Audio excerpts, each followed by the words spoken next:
Tesla stock down now more than 30% this year, driven by declining revenues, shrinking margins, and possibly some of CEO Elon Musk's controversial comments. Joining us right now is Tim Higgins, Wall Street Journal business columnist. His latest column is, quote, "The man whose musings fuel Elon Musk's nightmares." Tim, why don't you tell us about it? Okay. What is fueling his nightmares? Good morning. For those who haven't read it yet. For years, Elon has been worried about planetary destruction, so he's had SpaceX to kind of make sure humanity had other planets to be on, and Tesla was about protecting against global warming.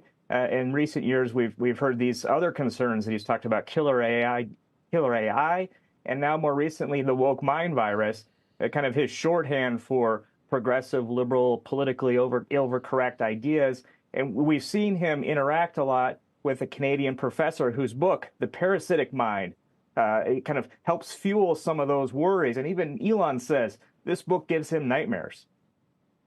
And so how should maybe investors should go read this book? What would be the takeaway if they did?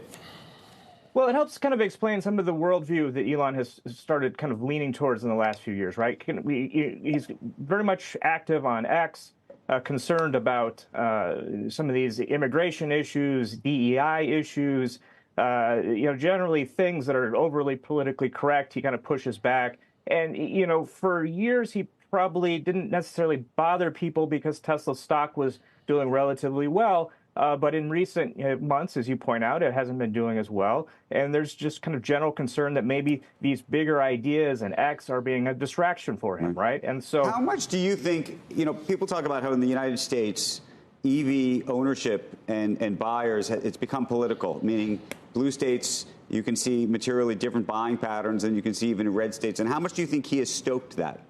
Absolutely. He's probably brought in Republicans to Tesla, but maybe not because of his politics, but because of just Tesla vehicles' performance over the years.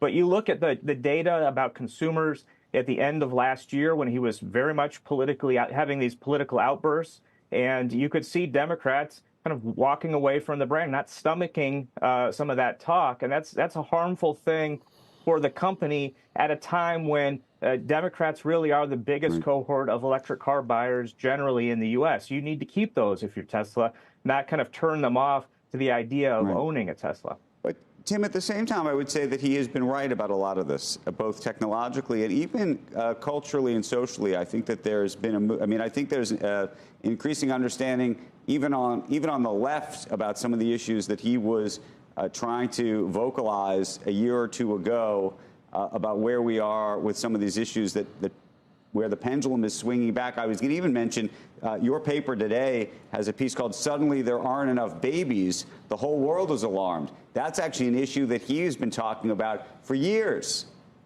Absolutely. It's one of the interesting things about him, and it's not black or white. There's some gray when he's talking here. It's hard. You can't necessarily dismiss some of these things that might appear at the beginning to be fringe. He does have this ability to kind of pull at strings that become more interesting over time. I mean, go back 20 years. Electric cars did not seem like a thing that people were going to be interested in, but he had an idea and an understanding of how to make it popular. It's very similar with some of these social issues that sometimes he has his fingers on the pulse of what's occurring underneath kind of the surface that, people are now more willing to talk about. And he even talks about how he's expanding the Overton window, the idea of what is acceptable to communicate or talk about in kind of general society. And he thinks that's important. And that's part of the reason why he bought X, is to have greater debate, more robust debate, to ensure that not just one or two ideas are conventional wisdom.